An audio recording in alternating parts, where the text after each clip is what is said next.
Hi everyone, so today I'm doing a product review of the EMF tester by Selavif. So this is the box that it came in.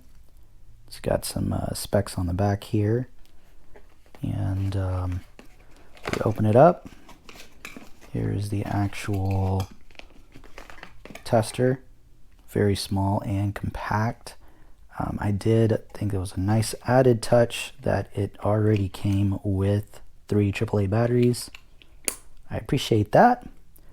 So what we have here is you press it once and power turns on to show all the statistics here. So you have a power on button with a 1 click. If you hold it down for 5 seconds, it'll turn it off.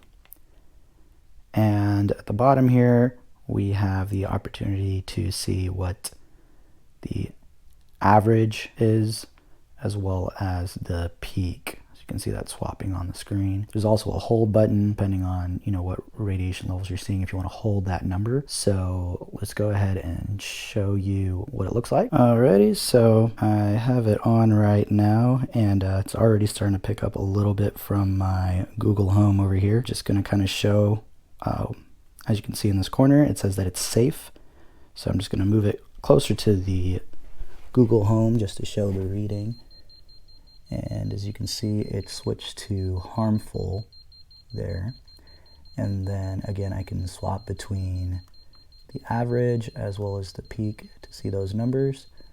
And then if I see a number, I can press the hold button. And it's going to hold that number there, so it's at 195, and I can move it away. The beeping's going to stop, but I'm still going to be able to read that number. Great product, definitely does exactly what I'm needing it to, so shout out to Selavif for this. I like it.